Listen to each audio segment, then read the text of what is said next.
This episode of The Dig is brought to you by our listeners who support us at patreon.com and by Pluto Press, the independent radical publisher.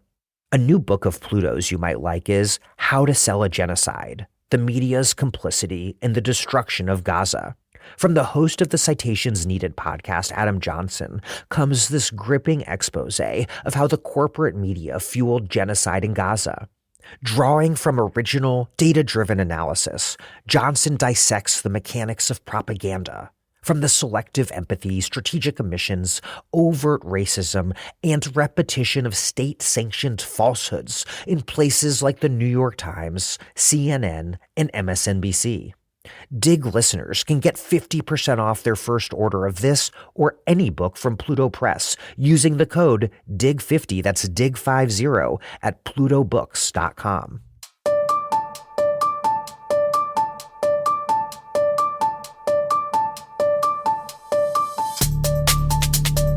Welcome to The Dig, a podcast from Jacobin Magazine. My name is Daniel Denver, and I'm broadcasting from Providence, Rhode Island. NYC DSA ran Zohran Mamdani for mayor. He's a cadre member of that socialist organization, the most powerful in this country. His victory marked a massive step forward for their remarkable power-building project. But NYC DSA wasn't the only organization standing with Zohran on day one of his campaign. Drum, Desi's Rising Up and Moving, and CAV, Organizing Asian Communities, organize powerful bases in New York's working-class Asian immigrant communities. Their political sibling organizations, Drum Beats and CAV Voice, endorsed Zohran from the get-go. This interview is with Drum Executive Director Fahd Ahmed and CAV Organizing Director Alina Shen. We discuss the theory of power that shapes their organizing projects, how and why they linked up with the Mamdani campaign, and what things are like now that they have a comrade in power, and all the opportunities, limits, and contradictions that entails. Speaking of contradictions, we must raise money through the capitalist website patreon.com to keep this socialist podcast up and running strong. We are ourselves a not-for-profit operation, but we raise money from you so that we can put out all our episodes paywall-free, so that the maximum number of people possible can listen to each and every episode, so that we can do our small part here at The Dig to push our shared hegemonic project forward. Please, if you can afford to and you feel strongly about the work that we do here on the pod, please support us. Plus, there is swag. That's patreon.com/thedig, patreon.com/thedig. If you like the show, please contribute. If you like the show so much that you want to hang out with me and other Dig listeners, come to a Dig party. The next parties are happening in Seattle, LA, and Berlin. The Dig Party in Seattle is Wednesday, May 20th from 6 to 10 p.m. at Stoop Brewing, co-sponsored with How's Our Neighbors. The Dig Party in Los Angeles will be May 26th, 6 p.m. onwards at Audiograph Beer Company, co-sponsored by DSA LA and the National Day Laborer Organizing Network, or NDLON. Please RSVP. There are links in the show notes. The Berlin event will be June 12th. It's a discussion with me about U.S. politics, followed by a social. Details coming very soon. Okay, here's Fahd Ahmed and Alina Shen. Fahd Ahmed is the executive director of Drum, Desi's Rising Up and Moving, a New York City-based organization mobilizing low-income South Asian immigrants for social and policy change, and also of Drum Beats, the sibling electoral arm. Fahd is a grassroots organizer, a socialist strategist, and a base-building supremacist with over 2 decades of experience, with work focusing on left movement building, immigrant rights, police accountability, and fighting imperialism. Born and raised in New York City, Alina Shen is the organizing director of CAV, Organizing Asian Communities, and has been a part of the organization since 2011. CAV organizes working-class Asian immigrants and youth across New York City neighborhoods on the front lines of gentrification and predatory speculation.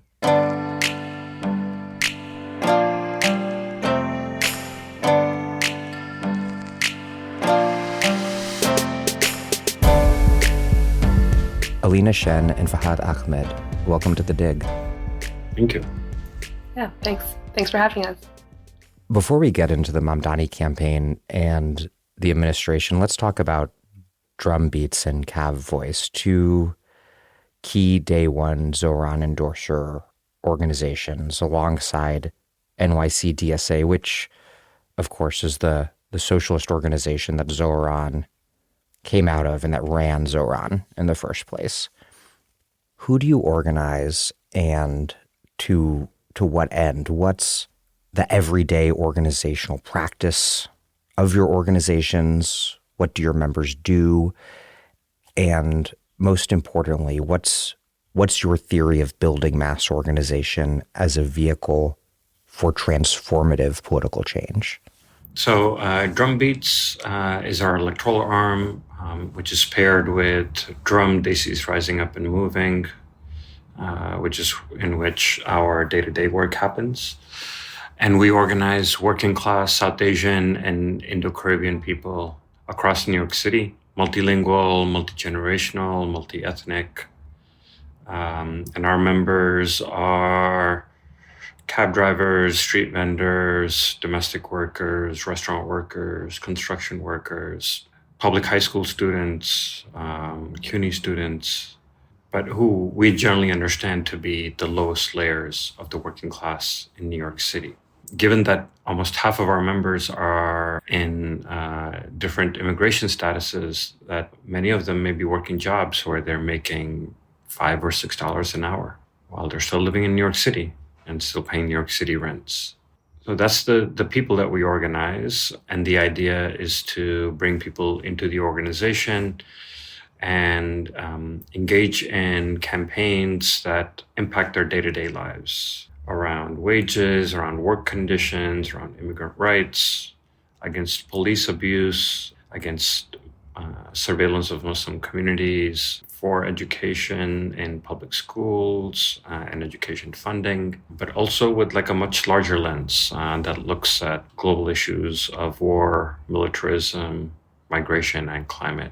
So the work is that our organizers and leaders are out in the street almost every other day, talking to people on the street, in parks, outside of schools, in their workplaces, to hear what are the issues that they're impacted by, and to invite them to come join an organization and get involved in these sorts of campaigns. We don't have separate membership based on different campaigns. People that are interested in all these different issues join the same organization. And part of that is an intentionality in encouraging people to not just be limited to their own issues, but to be able to have a much well-rounded understanding. I may only care about immigrant rights, and I think the police are good, but I'm sitting next to a woman whose son was killed by the NYPD. And so now, as part of my relationship with her, I have to contend with her issues and understand them and make sense of them. Our theory of how we build the organization for transformative change is that it is these lowest layers of the working class that are the most impacted by the capitalist and imperialist systems. They're also generally the least likely to be involved in political organizations on their own, and are in fact often exploited by gatekeeping community leaders from within our communities who claim to speak on their behalf while actually just pursuing their own interest as business leaders, as landlords, and as faith leaders. And so that's the segment that we're trying to bring into the organization and into political work. Our perspective is very much that as we need to build power, but the kind of power that can actually be leveraged in political systems. And a lot of that is coming out of a critique of that for the last several decades, the last couple of decades, so much of our movement ecosystem has really been focused on building bases that aren't very large, but that really just get mobilized to a rally, to a press conference, and that we can get media coverage, and through the media coverage bring moral pressure on decision makers. We've made an assessment that that method is not enough. We actually have to be able to be disruptive to systems. In a very traditional sense, that makes the most sense from a worker organizing perspective of, can you organize enough workers on the shop floor that you can disrupt the functioning of the factory or the flow of capital? Because we're not organizing in one particular industry, we're trying to do community organizing. Our assessment has been to build that power at the neighborhood level, and by extension, by building at the neighborhood level, also at the electoral district level, at the city and at the state level. And that our communities are concentrated in densities across the city, in particular neighborhoods, and those are the neighborhoods that we focused on to build sufficient numbers of people that we can then impact things at the neighborhood level. Alina. So CAV, Organizing Asian Communities, was an organization that was founded in 1986, and it really came out of a tradition of many different movements, Third World Liberation Front being key among them, that shaped the political identity of CAV as both a working class membership organization over time, as well as one that's deeply rooted in a broader political movement. I joined CAV in 2011 and joined staff in 2019, and I'm currently the organizing director at CAV. Our membership is made up of also lowest layers of working class Chinese and Bengali immigrants, tenants, and youth. They are retirees, students, home care workers, construction workers, taxi drivers, gig workers, and much more. Our membership is dues paying and requires a level of commitment to the organization and to playing a role in building the organization. We expect members to build on not just our organizational purpose, but also to change and transform through the work. CAV went through a really transformative strategic development process between 2019 and 2021. We emerged with a lot of lessons about the last few years of shared work and came out of it really clear about our long-term vision, which was to constrict the real estate industry and expand rent control by building working class power in our neighborhoods. At the time, we understood that we needed to be part of a movement ecosystem that was strong and clear about each organization playing its own role well in order to actually win change to the United States empire, to win structural reform, and to change the systems that were controlling working class people's lives. For us, the conclusion that we drew, the kind of experiment that we wanted to run around our organizational strategy was we needed to do one thing, the thing that we were best positioned to do well, and that thing needed to get at the vulnerabilities of our opposition, the real estate industry. And so we set our sights on constricting the real estate industry, in particular around its vulnerability and its relationship to the state. And in doing so, we would be able to build enough power to expand rent control. Now in 2026, we have a tenant mayor and are positioned to win a 4-year rent freeze. One thing I also just want to make clear, just transition to your earlier introduction, and I wanted to mirror Fahd in this, is CAV Voice is our electoral sister organization to CAV, which carries out our daily work. And that is something that I just, edit however you want, but I just need to make that clear for compliance reasons. Yeah. What do you each find to be the major advantages, limits, contradictions of the organizational model that your organizations have taken on? What sort of power have you been able to build? What are the opportunities and also problems with choosing to organize particular bases in the way that you have bases defined by neighborhood and or ethnic identity?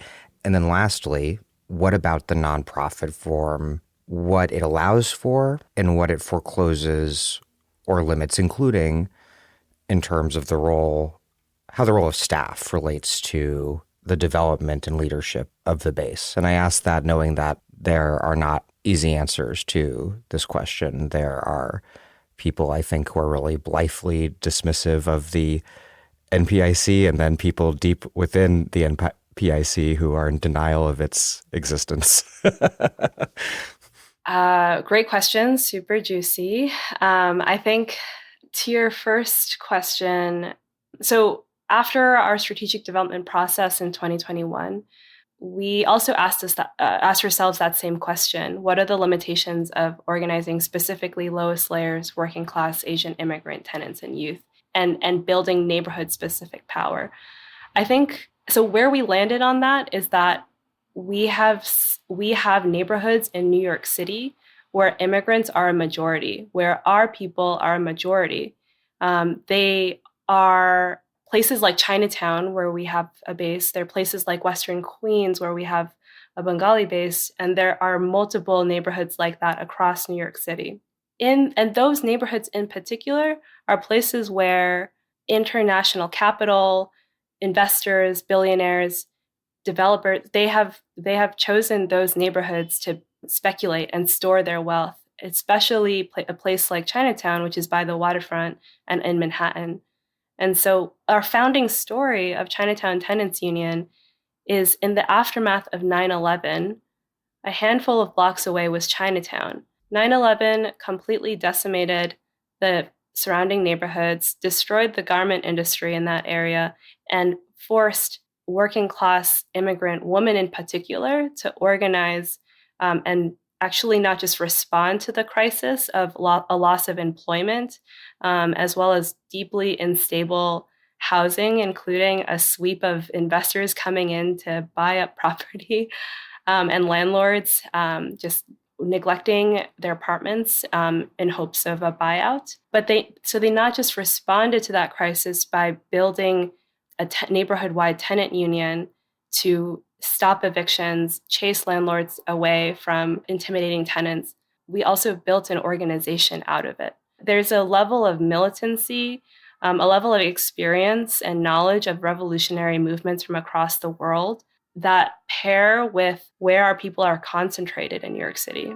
Not only that, in present day, New York City is a line of defense against the federal administration. And so in a lot of ways, we're seeing that need for deep power building in neighborhoods, as well as cross-sector alliances, right? Like our members are not just tenants, they're also immigrants, workers, students. That is really the only kind of a movement that can meet this particular moment. I would say that the nonprofit form comes with its own contradictions, just as an autonomous organization comes with its own contradictions. And it's about the leaders and people that make up the organization and how they choose to navigate those contradictions that are going to make a successful project or not. That's kind of the frame that I would use to understand the nonprofit as a tool. And I think there are definitely ways that that tool can be misused or that contradictions are not addressed or mitigated. But I'll actually stop there and see what Fahd has to say on those two. I think I'll take sort of like on different choices that the organization has made. First, to organize on a ethnic basis for us South Asians and Indo-Caribbean people. It doesn't mean that we're limited to those communities It does mean that we're not reflecting the range of the multiracial working class within our organization. On the other hand, because we're ethnically focused, for communities that otherwise would be hesitant to be involved in political activity in general, let alone more left-leaning political activity, we've been able to create a space where people from our communities are able to come in, feel comfortable, and actually be able to step into leadership. You don't really see that many people from our communities joining the multiracial organizations, especially with like older generations and more recent immigrant people. And so that allows us to be able to like engage this community, our communities. And then there's another additional point to that, which is the particularities of our communities in the ways in which we experience capitalism and imperialism, the root causes that displaced us from our homelands and brought us here. Those experiences really help shape how we think about US policies.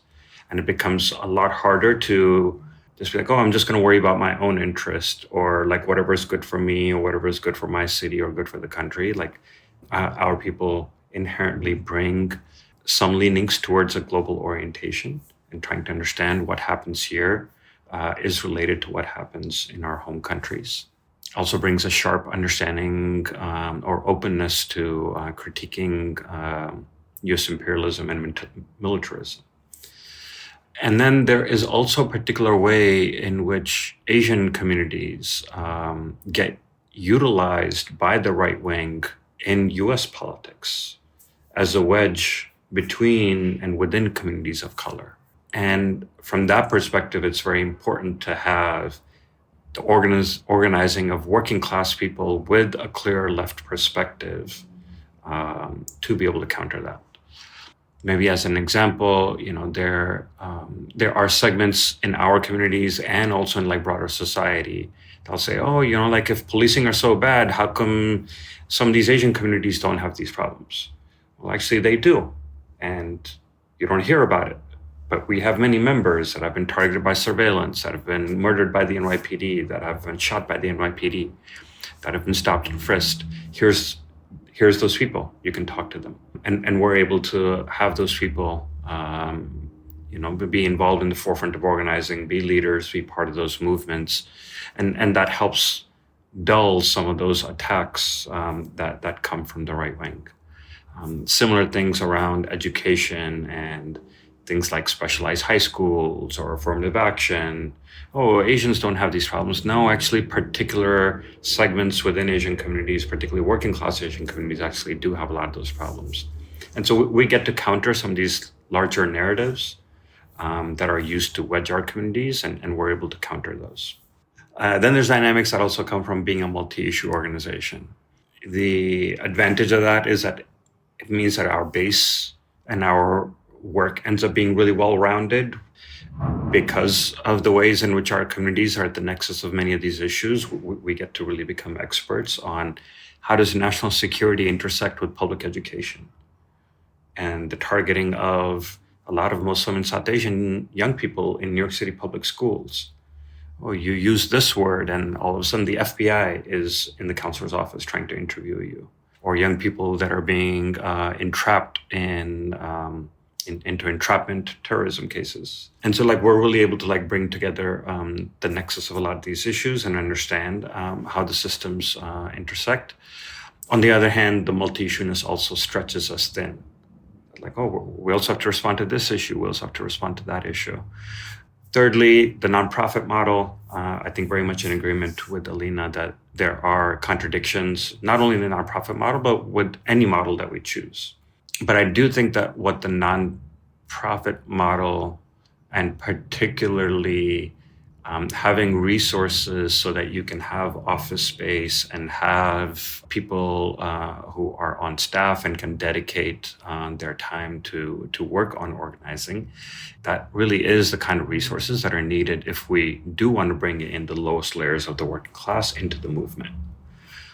It requires sort of our recruitment sometimes it's like we're talking to people multiple times before we recruit them. And people also need to be able to come to an office and be like, oh, this looks like a legitimate organization, so that after I've finished a 12-hour shift, I'm not going to some dank basement to like have a meeting. But like actually, oh, this is an organization that has an office and like at least feels legitimate. And, that becomes particularly important for people that may be coming from backgrounds where they are coming from backgrounds of extreme political repression in their home countries. They need to be able to see and feel that like the organization that they're engaging with is legitimate. And then lastly, I think is thinking about the mass org form. There are multiple organizational forms that are needed in a healthy movement ecosystem. We do need cadre organizations. We do need coalitions. We do need activist groupings. One of our drum's historical perspective has been that we need all of those, but the movements, some of those other things we can be weak at, but we can't be weak in mass organization, because you need large numbers of people to be engaged, to be part of organizations and be part of movements. And really the mass organizations is where that happens. For the movement to truly imbue and reflect the class character, it actually has to be constituted of people from the working class. And by bringing them in, it shapes the very nature of our organizations, the very nature of our politics. How do we struggle with people? How do we explain some of these larger abstract concepts in a way that makes sense to working class people? The very act of doing that, I think, then also like reshapes us in how do we understand these systems? How do we understand how we construct our movements, how we move forward, what strategies we undertake? I think that many of us think first and foremost about the health and power of our own organizations. But as you mentioned, Alina, if we're indeed advancing a properly hegemonic project, then we've got to also think about a much broader web of social forces, organizations, institutions, all of these different things that are necessary in concert to win and maintain durable power at various scales: local, state, national, global. And I really don't think we think enough in that way. What do we have on the left, and what are we missing, and where? How would you map the broader left political and organizing ecosystem in New York City, which is one of the places where it's really the strongest, but the gaps are still innumerable, I imagine? And then more specifically, how do your organizations and organizations like yours, how do they relate to that of kind of capital P political organizations like DSA? CAV and Drum are part of a broader movement ecosystem and different sectors as well. For CAV, we're part of the housing movement in New York City.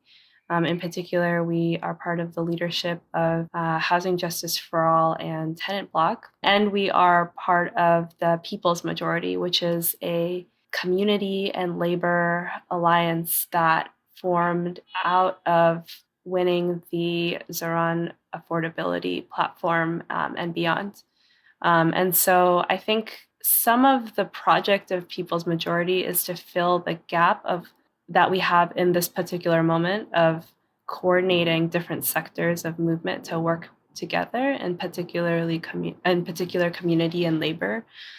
Just like a campaign transforms a member of an organization to take on new capacities, new skills, to transform their understanding of the world and how it works, this victory in New York City is transforming our organizations and movement at scale, right? We're having to reflect on, experiment, practice, and take lessons quickly in order to transform at a much larger scale, at the scale of a city. And so the window of opportunity for that transformation is open. I'll reference something that a CAB member said in a base building committee meeting recently. Yang Ying was sharing her commitment to fight for a rent freeze, but at the same time, there are already so many other issues that are affecting her life. First and foremost, just the start of wartime inflation. And so in whatever comes next, even though this victory has and will continue to transform movement, and we are active participants in that transformation, it's also inevitable that we need to learn how to work together and be stronger and be able to assess the right in all of its different forms and parts in order to meet this next moment too. I think towards the first question around the ecosystem, there has been at times one tendency where my organization should be the one-stop shop and should be able to, for this community or on this issue or for this ideology, like be the everything. I do think that orientation has lessened significantly in the last decade. Still has manifestations every now and then in some of the factionalism that we experience within the left. Then there's, I think, a opposite extreme to that, which just ends up being eclecticism, which is like, just let everybody do whatever they want. We need all of us, which is true, but there should be actual intentionality and logic to what are the organizational forms we have, who's taking on what roles, who contributes what.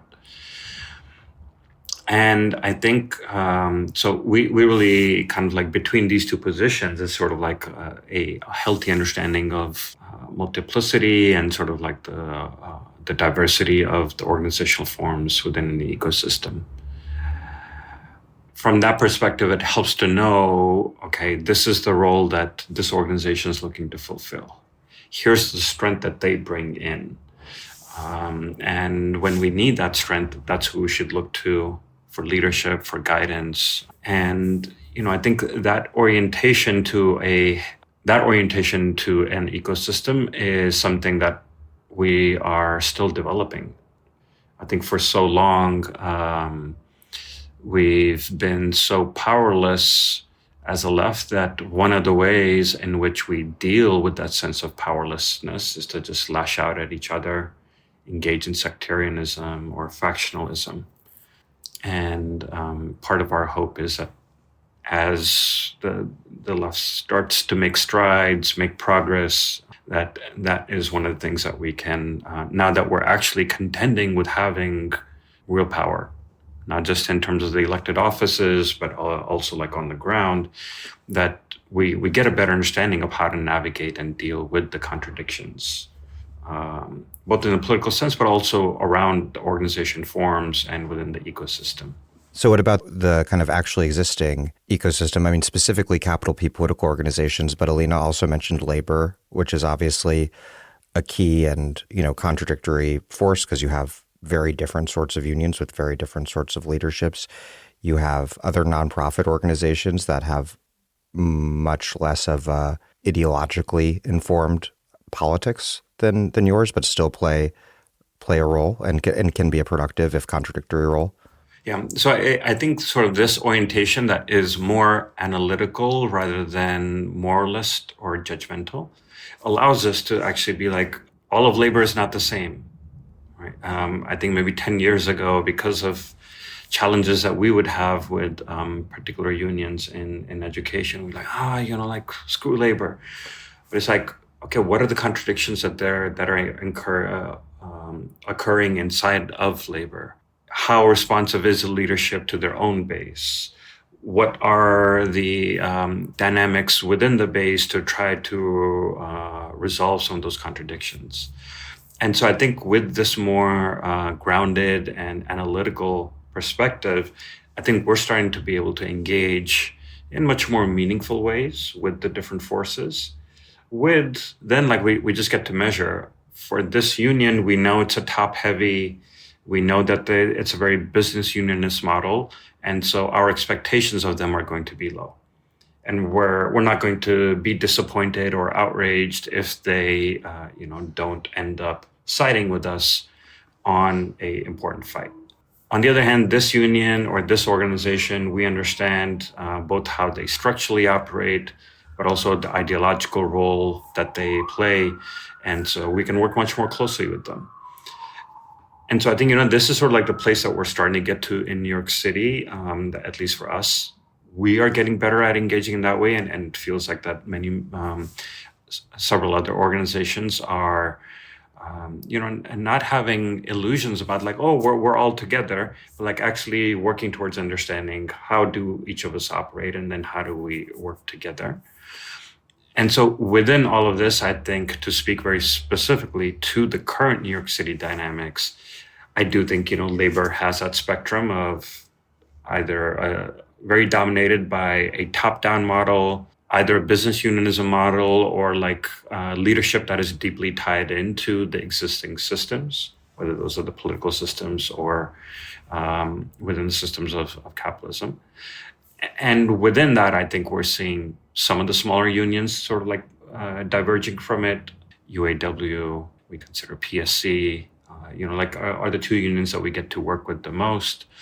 We're in conversations with caucuses, member-led caucuses within several of those unions, some of the other unions that are also like trying to agitate for more democracy. And so that allows us to engage with them in ways at a deeper level that we historically were not able to do so much. With forces like DSA, I think when DSA first started, in the nonprofit progressive to left sort of like range, there was a criticism of DSA that it is very white dominated, very much pulls in middle-class white kids that have like moved to New York City. I think DSA itself has made significant progress on that, and still a lot more needs to be made. But I think part of our honing in is that is what it is. How do we work with it? And so I think that was one of the very interesting parts over the last year, in particular in the mayoral campaign, but I think even beyond that, is DSA is able to bring in a lot of breadth, a lot of wide range of a large number of people that are interested in questions of socialism, that are openly questioning the limits of the shortcomings of a capitalist system. And so like they're able to bring in large numbers who are then able to knock doors and like engage in political activity. But they are still from, let's say, the upper layers of the working class, largely middle class, oftentimes college educated. Conversely, organizations like ours, we may not have that level of breadth, that large size, that scale, but we have a level of depth within our communities. And so the depth both means the lowest layers of the working class, the people that are the worst impacted by this system, but it also means a very deep understanding of how particular communities operate. In this neighborhood, for this institution, oh, no, you don't want to go talk to the president. You actually have to go to the secretary, and actually is the person that everybody comes to. If you move them, then you're able to move this institution.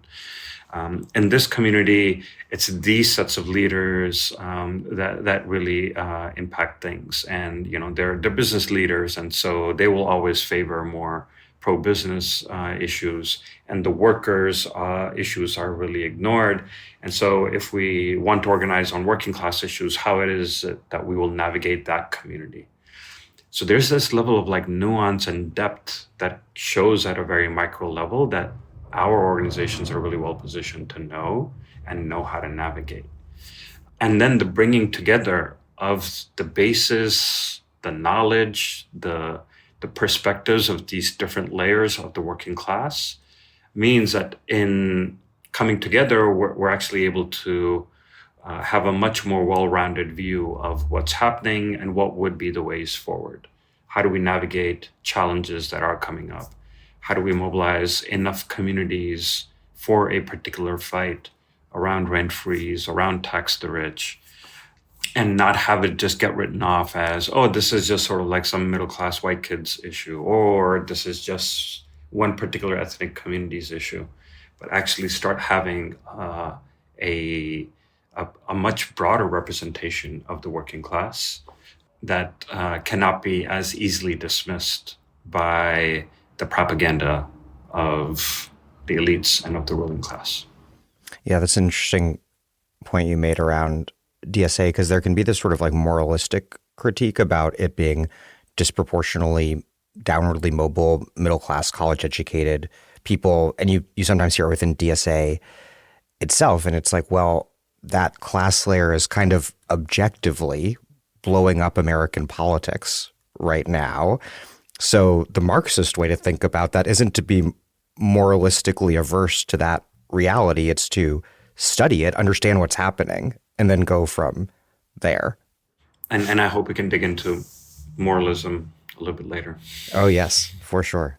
I was just going to say on the point of the role of the lowest layers of working class people, I think it is that they're most impacted by racial capitalism and have the most to gain from dismantling, transforming, changing the system. But it's also, I think, an ability to build a political identity that is militant and that is able to push us to an understanding of the world that goes beyond like reform or progressives. And so I wanted to just thread that needle too.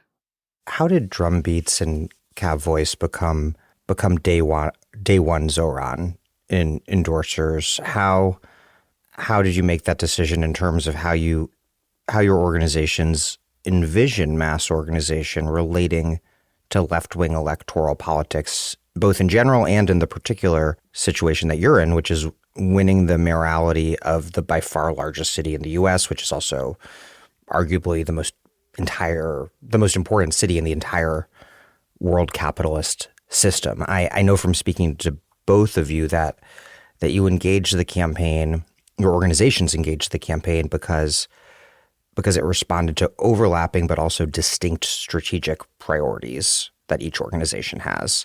So yeah, how did you plug into the campaign? Why? And then how did your organizations and the mass bases they represent, how did they contribute to Zohran's victory? I don't know if you all remember, at the end of 2024, there were so many huge events that were shaping the conditions of organizing in our neighborhoods in New York, in New York City. One of them was Trump's election, and the headline being "Working class immigrants" or "Immigrants are moving rightward." Working class people are moving rightward. There is some data about the election results, etc. That was November.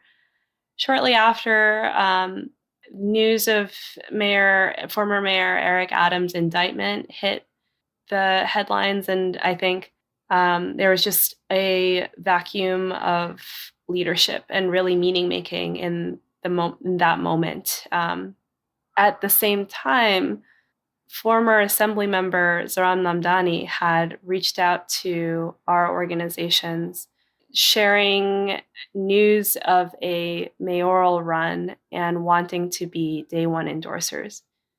In that particular moment of political uncertainty, where it wasn't clear who was going to make meaning of of all these different conditions, it was a huge risk to be day one endorsers of a relatively unknown assembly member who would then go on to be polling at near 0% for a couple of months, so on. And so I think what helped us in that moment and Cav in particular, were a couple of things.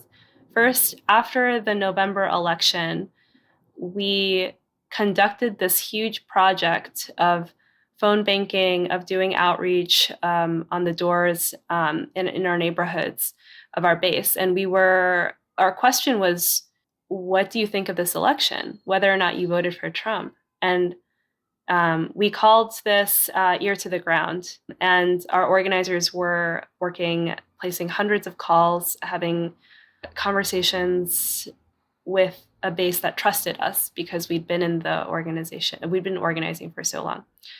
there were a lot of things that were said. Essentially, folks were disillusioned. They didn't trust either candidate for the presidential election. They may trust our organization, CAV and CAV Boys, but they didn't trust the office, the politician, the elected representative. And so we took that to mean this was a fight that we could win if we organized our people. And we applied that to our assessment of this particular risk. And we also saw with Adam's indictment, we could step up and show leadership in this moment by endorsing, by becoming day one endorsers as Cowboys. I think what really made that moment powerful was the creation of a working class assembly where each of our were different organizations who were willing and ready to take that risk, including Cowboys, Drumbeats, and New York Communities for Change, NYCC, jointly interviewed different mayoral candidates with different priorities and had separate endorsement processes, but out of those processes came out with the same result, which was to endorse Zohran Mamdani for mayor on day one.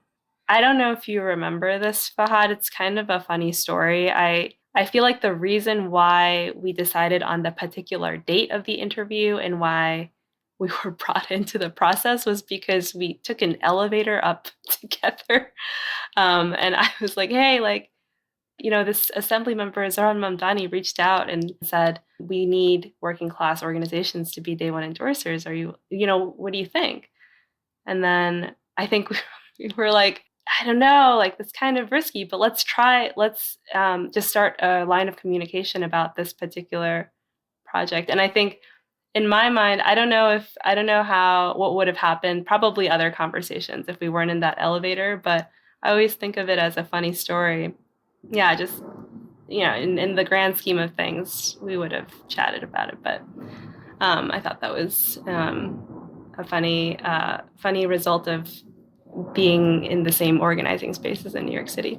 I did want to just share one piece, which is that we understood our endorsement of now Mayor Zohran Mamdani and really all of our electoral work as a tactical decision, as a tactical move in testing the relationship between the real estate industry, in this case, the city executive. We initially, the way that our Cav Voice members tell the story is we had set out saying we would endorse any candidate that would come out with a commitment and support for tenants and a 4-year citywide rent freeze. And so Zohran was the only person that committed to supporting our demand. And so because we had that vision of constricting the real estate industry and expanding rent control, and we understood this particular moment of endorsing a mayor, of getting involved in the mayoral fight as part of a tactical decision to change the terrain on which we would then be able to win an expansion of rent control, where we would be able to win a city that working class tenants could run. And so that was where we thought this particular fight fit into our strategy. And that's also why everything that we're doing in this moment, the first 100 days, the first 4 years, 4 years, we're thinking about it in terms of this larger strategy that will change the terrain for the housing movement and for tenants in New York City, hopefully for much longer afterward. And then, Alina, what did Cav Voice's organizing operation for Zohran look like during the campaign? We had started out in the fall of 2024 with a leadership assembly where we ratified our campaign to win a 4-year citywide rent freeze, to get involved in the mayoral election. And then we had just launched door knocking, outreach, visibility, and poll site coverage for the primary and the general in all of the neighborhoods where we organized. And in particular, we covered Sunset Park, Chinatown, LIC Astoria, and a couple of other neighborhoods around Western Queens as well. And through that process, we also developed a feedback process for our mass line development. So on the doors, what were people saying about the mayoral election? What did they think of the rent freeze? What were the conditions in which they related to a rent freeze? Were they a child supporting an adult who was supporting their parents in a rent stabilized apartment who desperately wanted to move out and didn't and still be able to support their parents? Were they a retiree on a fixed income? And so we would take that information, and our team of volunteers and members and organizers would then synthesize that and shift how we understood the reality of the people who we were trying to reach for the following outreach session. And so we really honed that during the campaign, and I think really tested our ability to pivot even in small ways based on the conditions that we were met with at the doors and on the ground. And we also did some institutional organizing around Chinese and Bengali communities, religious institutions, family associations, local leaders, and things like that. Fahd? I think for context, I want to share that we had been tracking the growth of the right wing within our communities for the past 7 years. Been engaging in deep conversations within the organizers for those 6-7 years, and then with our leadership and membership over the last 3 to 4 years. And based on talking to people, we had an assessment that was different than what a lot of the mainstream narrative was around the growth of the right wing, and particularly the growth of the right wing in immigrant communities and Muslim communities. Our assessment was that it's not so much that people are attracted and in agreement and alignment with what the right wing is saying, is that they are actually disillusioned and tired of the nothingness that the centrists offer. That they'll make some vague references to identity or like to the particularities of some issues and some communities, but really actually not do anything for the material lives of people. And so as people are seeing their wages stagnate, they can't afford rent, they can never afford to buy a home, they can't afford to send children to colleges, or if they do, then they're stuck with massive amounts of that. All of these things reflected that people were disillusioned and disappointed with centrist. And the only one speaking to that disillusionment and offering an alternative was the right wing.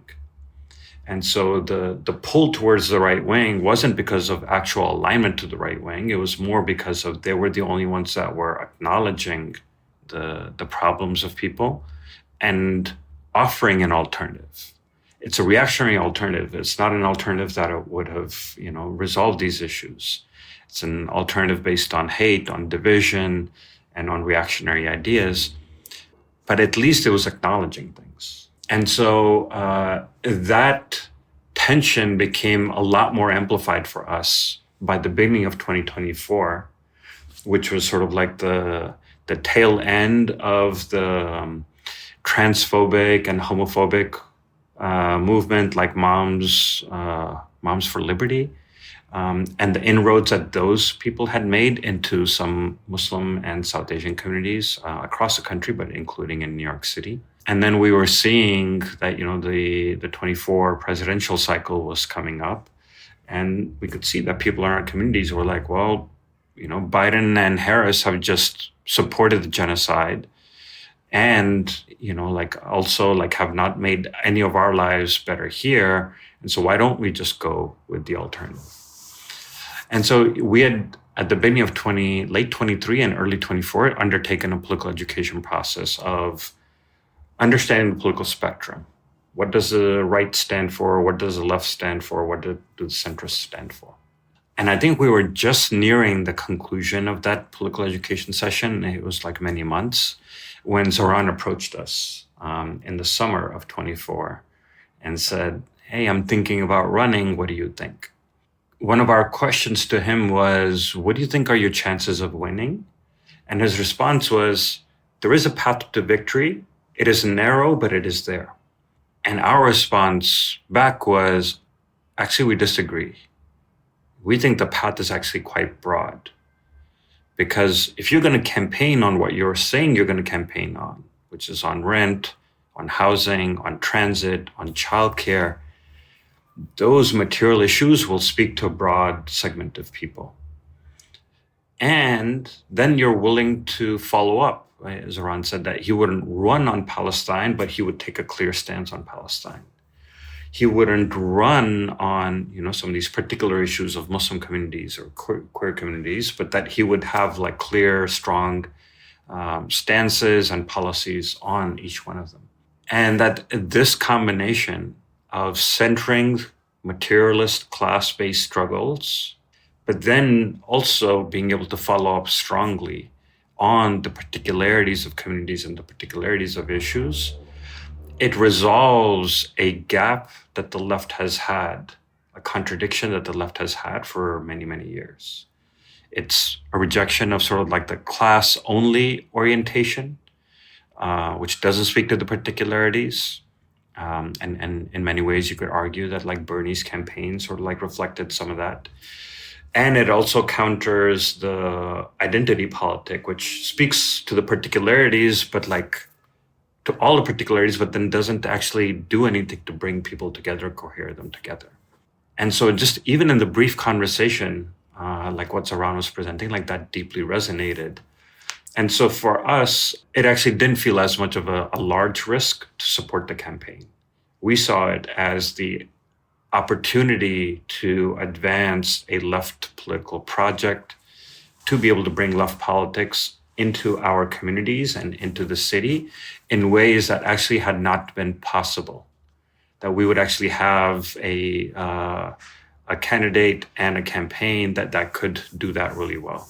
And so, and then I think, as Alina mentioned, that we started talking to each other and really felt invested in bringing our three organizations together, Drumbeats, Cav Voice, and DSA, and New York Communities for Change, to sort of build a block of working class people of color. We actually did two forums. One forum was actually to do a assessment of the moment. What happens if Adams resigns? Does a special election get triggered? And what would the dynamics be of that election?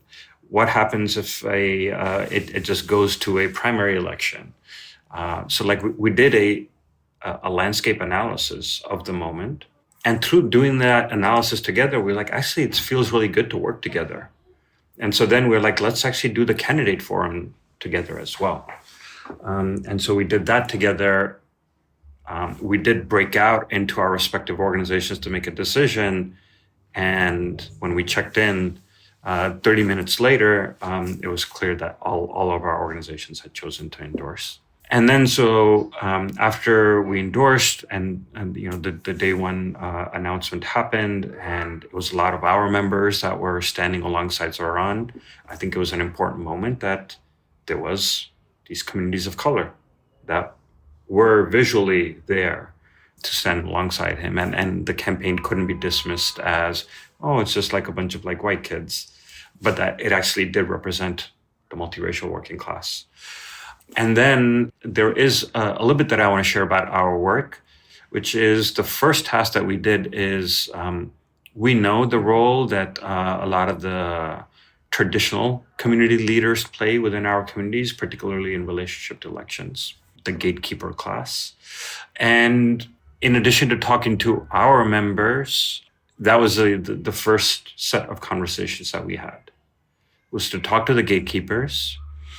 I think we spoke to maybe about 75 of them. And, we're in 6 different parts of the city, across like 5 or 6 different languages and like different national communities.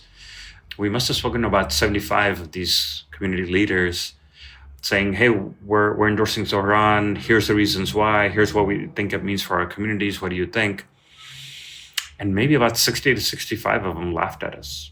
And about 5 to 10 of them were like, that's nice. I really love you all, but good luck. Let me know how it goes. And probably about 5 that said, that sounds good. How can we support? And I think we expected it, although I don't think we expected it would be that stark. We thought actually we would have a few more community leaders that would be in support. But we wanted to have the conversations with them first so that we could say that, hey, we're the ones that brought him to you in the first place. And then we immediately pivoted to just grassroots engagement, to the congregants of some of those leaders, to the members of some of the ethnic associations of those leaders, to the range of like community institutions, but also just like starting on the doors, on the phones, and on the streets. And the response we got was very phenomenal from working class people. They were like, wow, this sounds great. Rent, childcare, transit, all those issues speak to me in the same ways that I think we had anticipated it would. And this person is willing to take a position on Palestine. And this person is willing to talk about the surveillance of Muslim communities, or is willing to talk about the particularities of working class youth, undocumented youth in schools. And after seeing that excitement, we asked those people to, hey, what faith institution do you go to? Or what organization are you part of? Oh yeah, we spoke to the leader of that institution. They're actually not very supportive. Why don't you go talk to them and ask them why they're not supportive? And so, this was a lot of the work that we did until like the end of February. And around the end of February, beginning of March was also when the South Asian specific videos from Zohran's campaign came out. And so between these grassroots people going to their leaders and those videos coming out, by the beginning to middle of March, all those community leaders started kind of rushing back to us and being like, I've been watching you from afar, my heart's been with you and I really want to be supportive. How can I help? And so in tandem to the grassroots work, and then having then switched over many of these community leaders, our communities kind of fell behind the campaign in block. And so we started having like large blocks of people that like started being like, oh, our community is going to be with this candidate. And so we started knocking doors where people were like, oh, I already know of him. Come, let me show you what are the other doors you should knock in this building. There was also the legacy of prior history of organizing, both in the city and of Zohran. We would knock a door and be a taxi driver. And they were like, of course, he was with us on the hunger strike. Of course, I'm going to support him. Let me take you to don't talk to that door. That guy doesn't listen. Let me take you to these other 5 doors. And they would knock, just random people whose doors we knocked would go knock doors in their own building with us and be like, let me introduce you and so and so. Hey, listen to these guys. And so, we did this work on the doors, on the phones.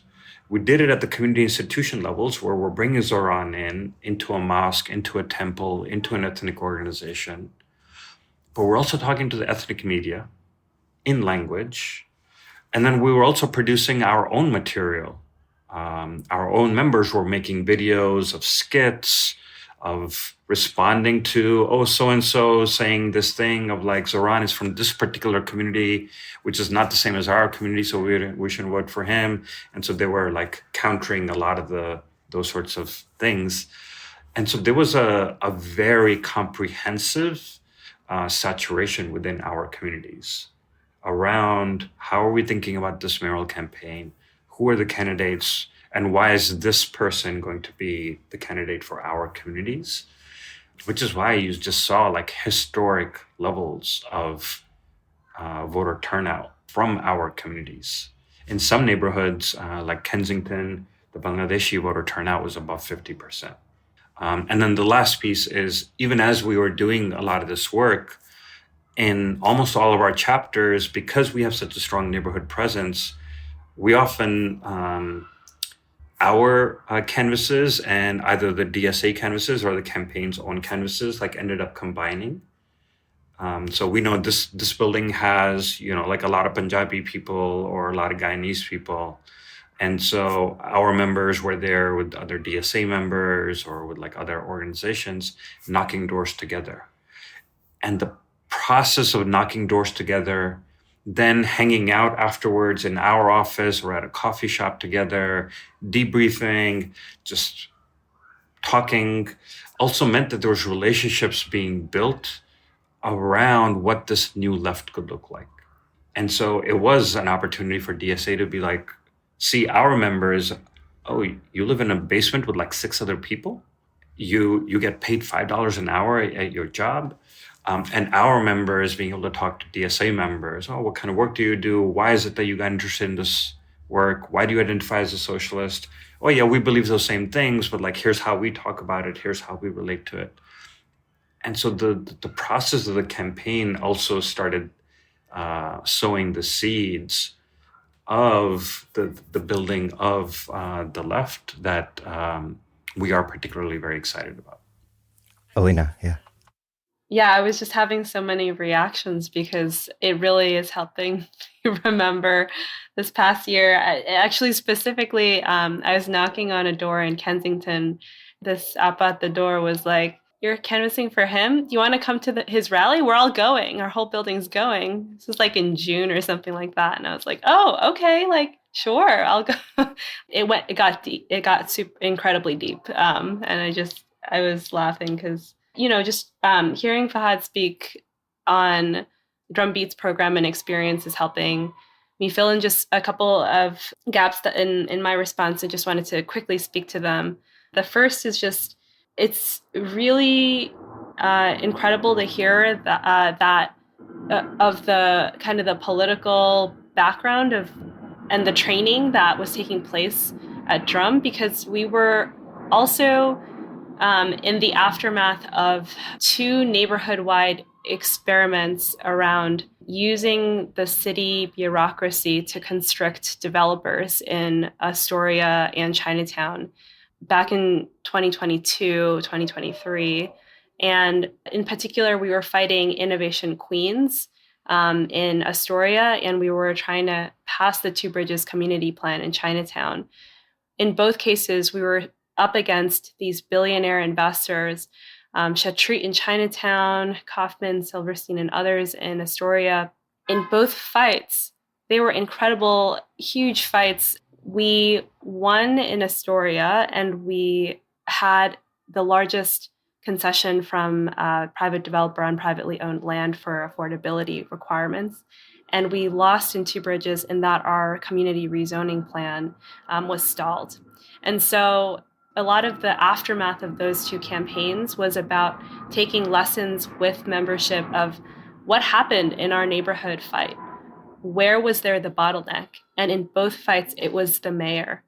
Mayor Eric Adams would not allow us to actually control, or was a severe challenge to allowing regular people to control what was in their neighborhoods and who development was built for. And so coming out of that, we were taking lessons, we were getting ready, we were preparing, and we really saw the opportunity of a mayoral election to constrict what we understood as one of the biggest challenges to exerting power in our neighborhoods and in New York City.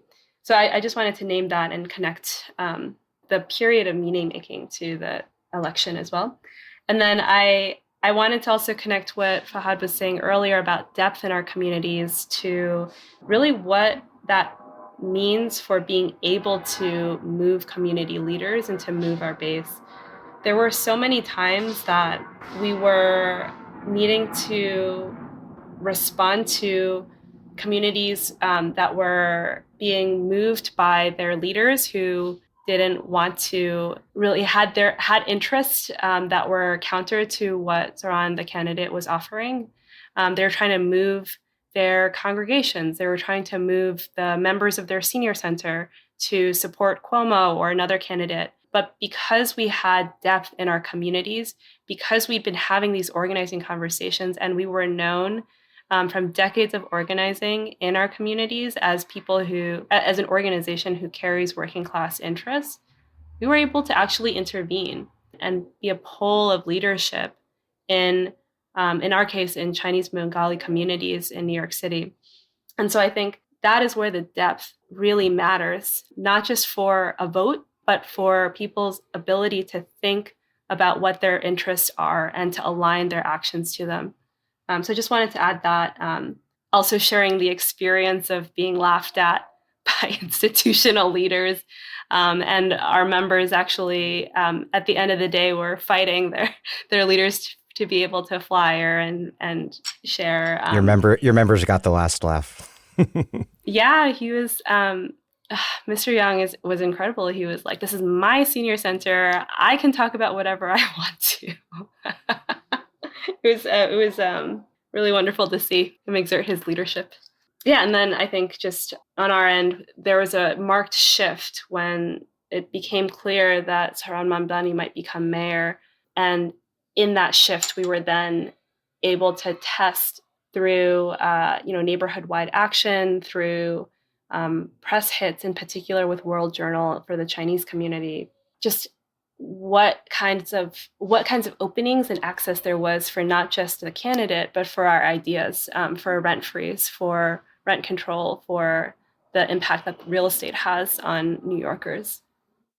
How have your organizations approached the question of being both inside and outside the administration now that Zohran is indeed Mayor Mamdani, and how to balance those two things? And then, like, particularly in these first 100 days that were just completed, where there were so many big contingencies being decided that'll ultimately shape the rest of his time as mayor.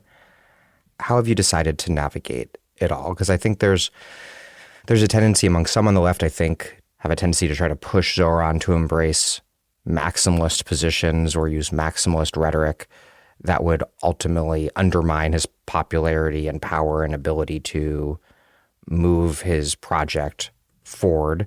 Others, I think, might be inclined in the opposite direction, which is just our job is to defend Zohran, cheerlead him, avoid wrestling with fundamental questions, contradictions, limits on having someone be mayor of New York City in the capitalist, imperialist United States of America.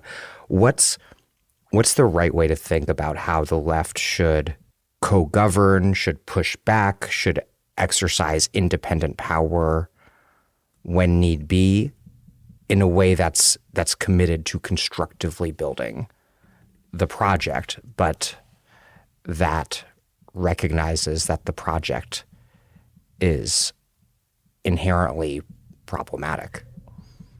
Yeah. I mean, I think because we understood this election as part of a much larger and longer term strategy in terms of our test of constricting real estate and putting pressure on the relationship between real estate and the city, we understood the first 100 days as actually a heightened moment of experimentation, positioning, and taking on many different kinds of tests.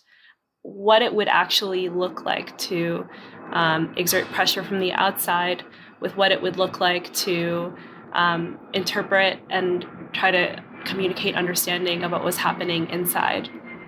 But our orientation generally is that we're always, and in part because of how we understood the whole campaign, we are always thinking about what comes next. What will come next after this mayoral term? And the reason for that is because 4 years, even 8 years, is almost nothing in terms of the length of time that we're going to need for movement to truly win.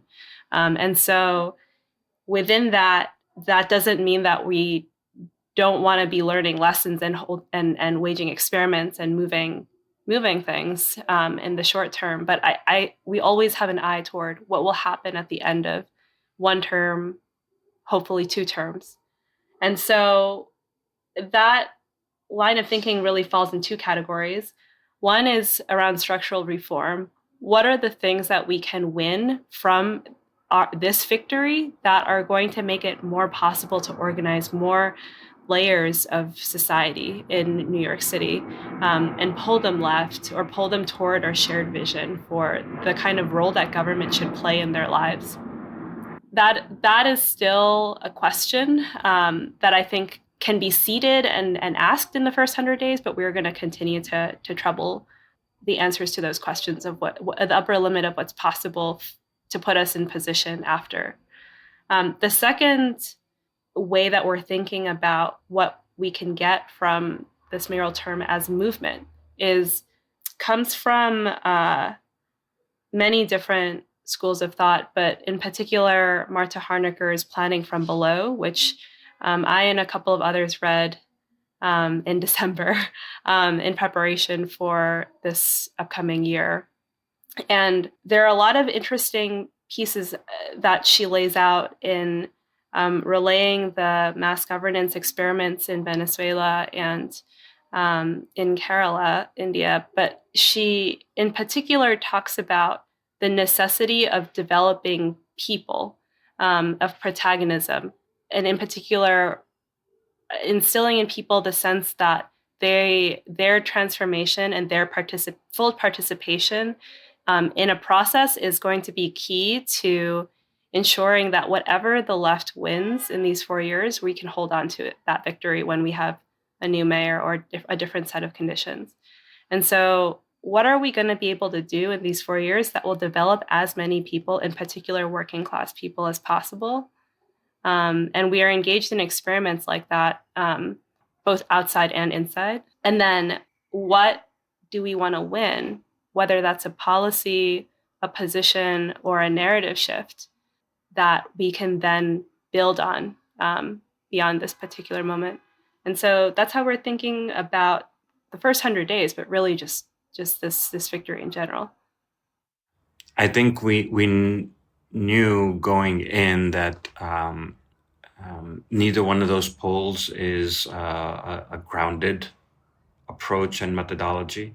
Part of our role is to, as a left, is like we now have an opportunity to prove our political project through governance. And governance inherently means that you're navigating contradictions. You're navigating different tensions and different pulls from different forces that have different competing interests. And so the fact that you have to navigate contradictions means that you can't just stick to a maximalist orientation. It also means that you can't just be hyper-pragmatic and like, oh, we've elected Zohran and like now our job is to just get in line behind him, because that's the pull that the system is going to inherently on him, which would completely negate the purpose of the political project. Why even get him elected if we're just going to leave him to get reshaped by the system?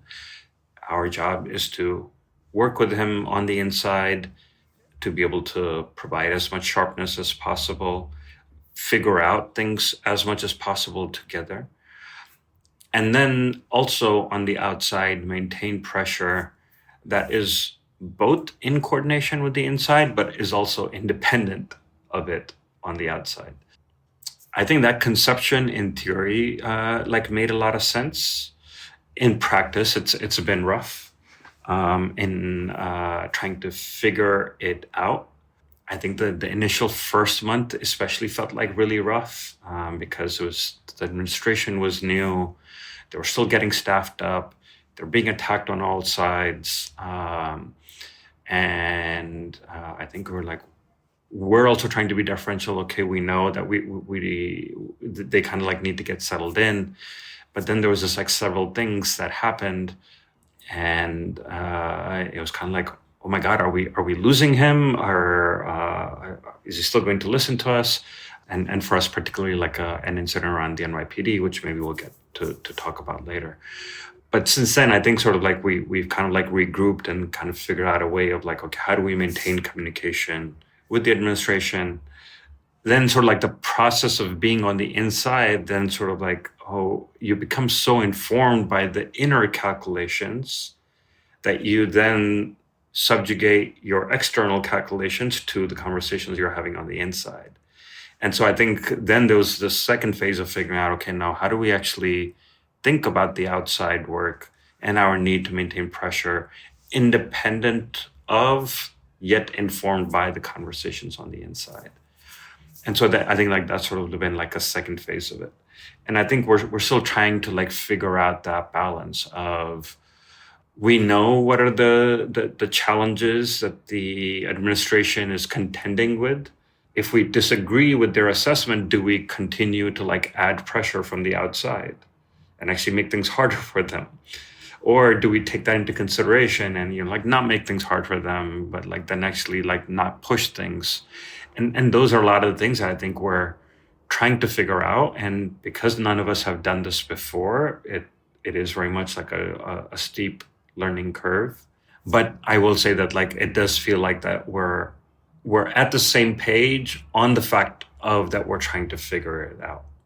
Well, let's try things this way. Let's try things that way. This is working. This part is not working.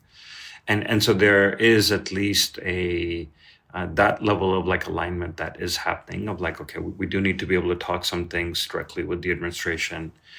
And then we also, as a movement, also need to have our own conversations and figuring out how it is that we balance between them. And then I think from that orientation, again, I think with the administration, the first month was rough. A statement around a police shooting, the endorsement of Governor Hochul, the retention of the police commissioner, like all of these things, which would have by themselves are kind of like, hey, what's going on? I think, like as we've gotten to have actual more meaningful communication, we're better able to understand sort of like what they're thinking. We may agree with it or may disagree with it, but at least understanding their logic is important. And likewise, being able to convey what our logic and our assessment and calculations are. And I think this is really like, I think the part of the left that like we're very much experimenting into. In other contexts, these are the functions that either a left political party or a political instrument would do. It would have the infrastructure of, okay, here's the different interests that are playing out, the different contradictions that are playing out. How do we resolve them? And I think we're having to sort of like play that role without having the benefit of the infrastructure and like the breadth and the depth that those of the infrastructure to be able to do that. But by doing it, we're learning and getting better at it. Yeah, we're going to get into policing in the NYPD shortly, but I do want to ask, in terms of its relevance to this discussion, about the NYPD shooting of Jabez Chakraborty, who is a young man close to, I'm not sure if a member of Drum's base, but close to Drum's base, shot by the NYPD while having a mental health crisis. Initially, after the shooting, the mayor issued a statement that, among other things, said that he was, quote, grateful to the first responders who put themselves on the line each day to keep our communities safe. And again, we're going to get into the broader contradictions of being the mayor who, at least nominally oversees the NYPD shortly. But it was clear in that statement that he was bending over backwards to avoid offending the NYPD and avoiding a fight with them.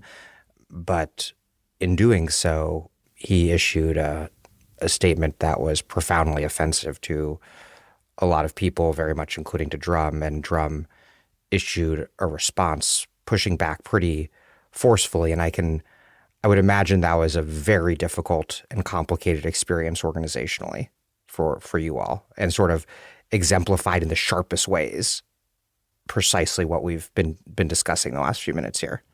Yeah, I think the shooting happened. The part of the context of this is we'd been working already for 1 year on another case that was almost exactly the same. When Rosario also was having a mental health issue, NYPD shows up to the home, and within a couple of minutes, he's been shot dead by the NYPD, also a Bangladeshi family. And on that case, Zohran, as a candidate, had spoken with the family and had publicly spoken on in favor of the family and criticized the NYPD. And then a very similar incident happens with another Bangladeshi family. The only difference being that the young person is not killed but is shot multiple times. And then all of a sudden, the statement appears. And so, in the context of it is, as soon as it happened, we started communicating with people in the administration. And, there was sort of like, we know they have a lot on their plate. And so here's the people that we have more access to. That's who we're talking to. And we're sharing updates, we're asking questions and not really getting a whole lot of a response. Then the statement comes out around the same time. And we're working with the family, just trying to deal with the immediate need of those families not being allowed into their home. They're not being allowed to see their son in the hospital. The NYPD is giving them a runaround and jerking them around. And sort of once we kind of resolved those things and got a chance to sit down with the family and take a breather with the family, we're like, oh, did you see the statement? And they were like, what the hell is this statement? And, they were pretty upset about it. So then they, we worked with them around being able to put out a response.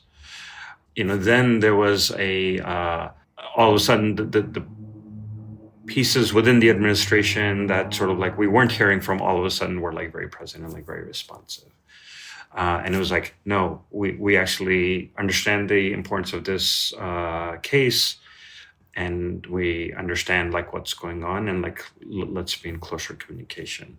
But at that point, it was kind of is this now just sort of damage control, or is it just sort of actually you're kind of actually sort of weren't paying attention and now you are paying attention.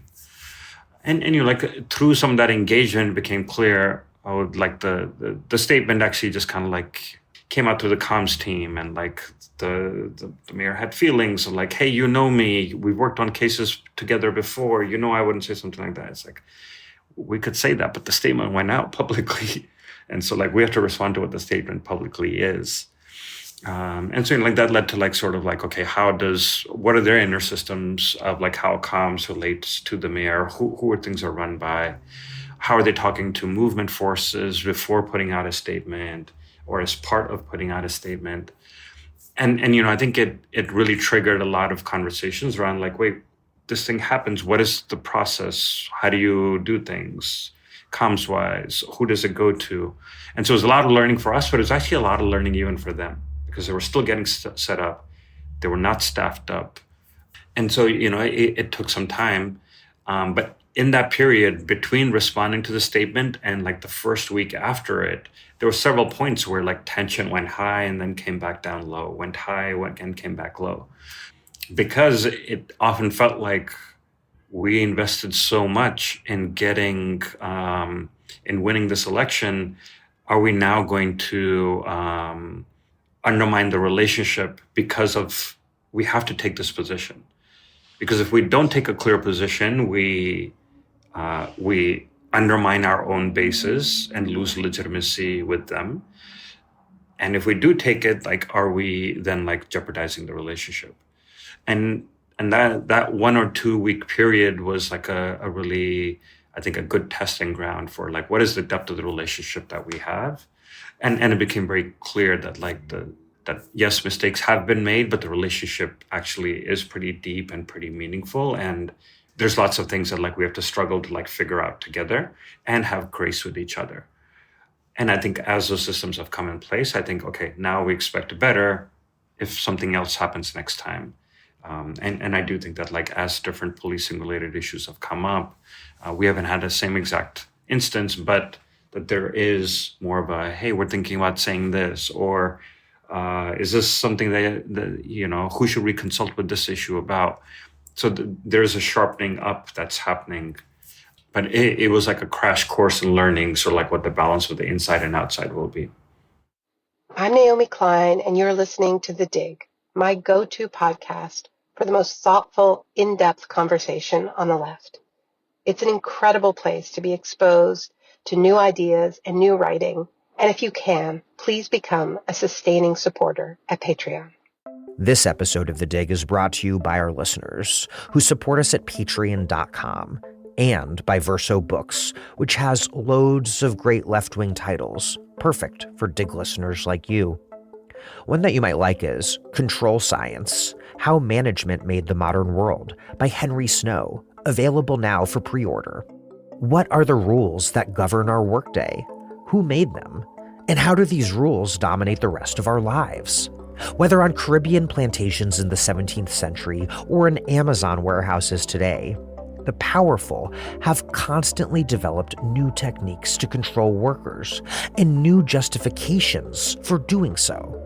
Ideas of control perfected on the factory floor have expanded to dictate our personal lives, political rights, national policy, and the global economy.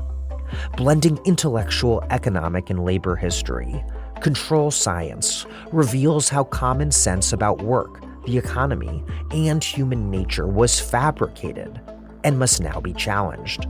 Pre-order Control Science at versobooks.com.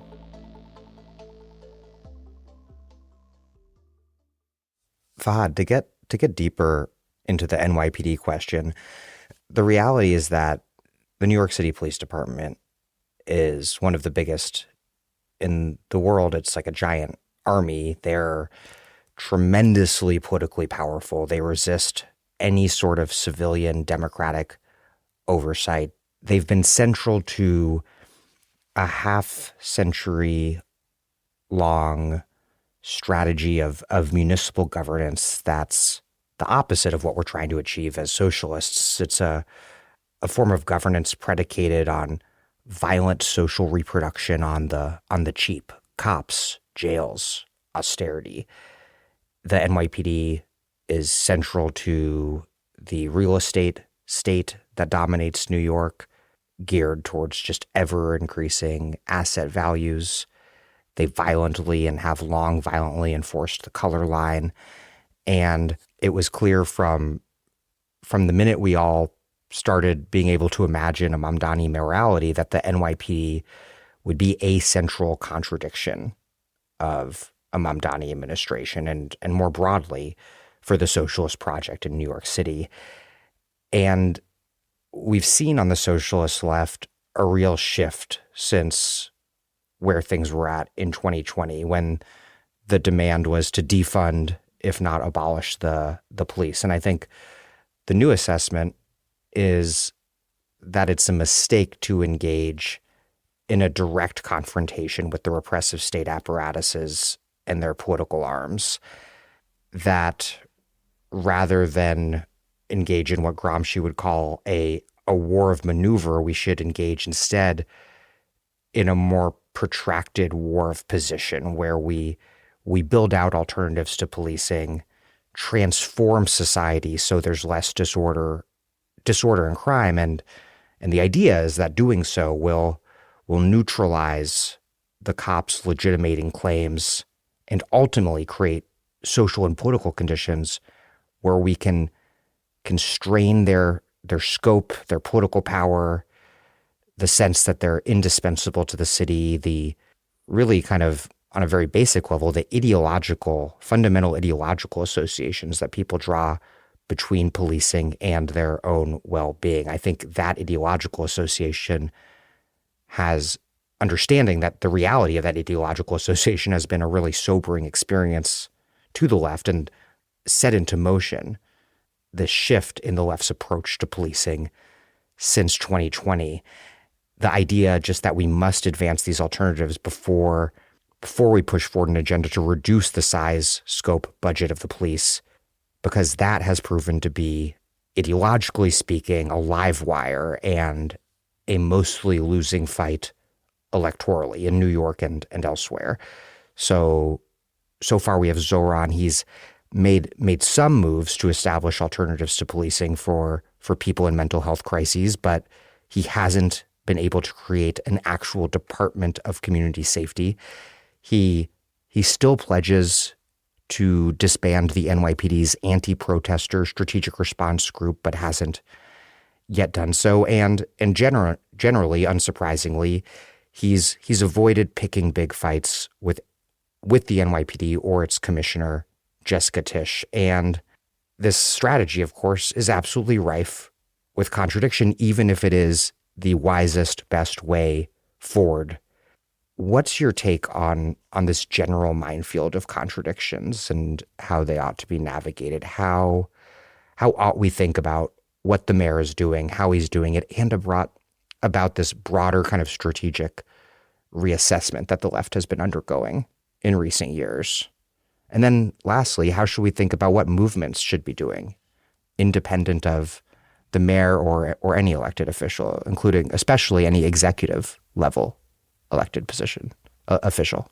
I do think that, there is a part of the growth of the left has been that, we can't just have either maximalist demands or just moralist demands. If we want to transform things, the transformation requires making an accurate assessment of where we're at and where we're going and what are the steps that get us there.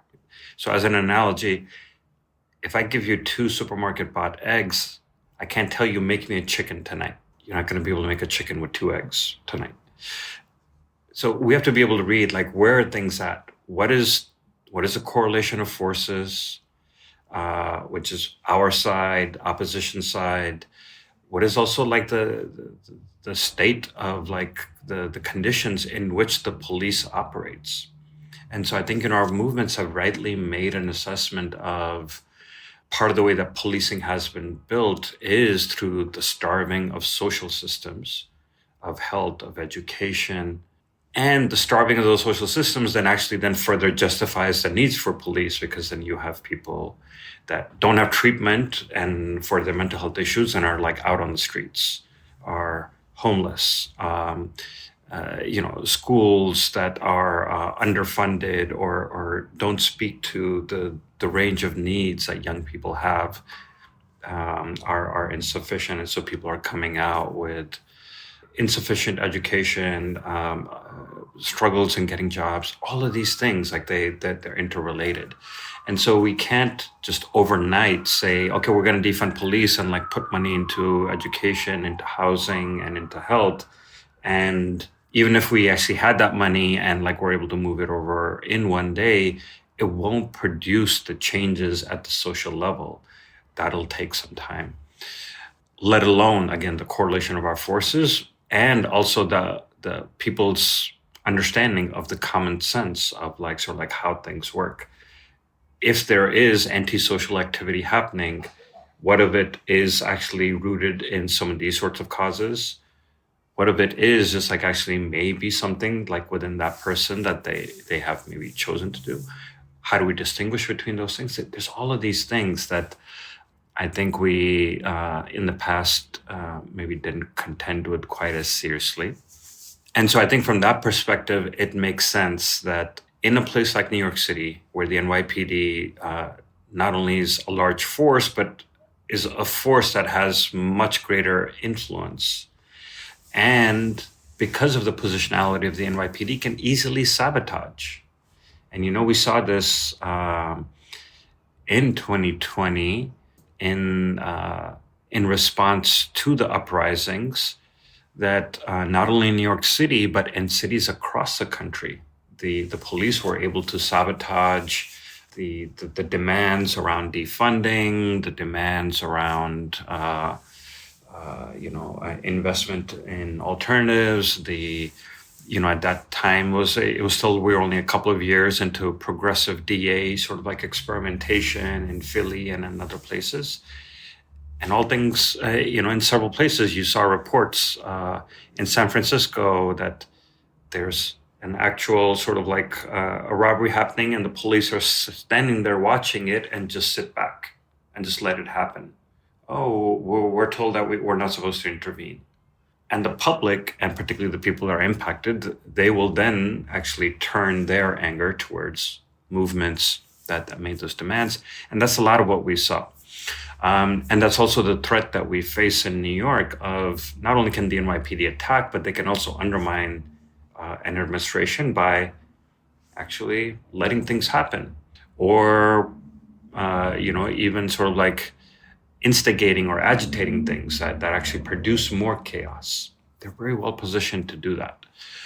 And so, part of a grounded materialist approach, I think you're right to use sort of like the framing of Gramsci's war of position, is really like thinking about the order of operations across our priority areas. What issues do we take on first? And are we well positioned to take on first? What are the issues that we actually need to get in position first, prepare before we actually start to take them on? And our assessment within DRUM has been that the policing requires a lot more preparation, and we have to do a lot of things to be able to get in position. Part of it is just like our movements around policing are quite weakened over the last several years. The common sense understanding of the role of policing, has shifted rightwards significantly enough. Cases like Chavez and Win Rosario have been opportunities, at least within our communities, to try to move it back and say, like, look, police can't be the response to mental health. And that is growing to be an increasing understanding, but we still have a lot more to go. Even in the instance of Chavez Chakraborty, the mother says that when the first shot was fired, her first thought was of Win Rosario. She thought of, oh my God, is what happened to Win Rosario going to happen to my son? And so that's both sort of like a reflection of the fact that, they come from the same community, but also that that case has been popularized within the community. And this dynamic of how does police respond to mental health crises has also been popularized to some extent within our communities. And that's the type of work that we continue need to be able to do. It's not enough for us to just be able to show up at protests and have the right messages, have the right signs, but how do we actually take these things back to our communities and move them and struggle with them to move them?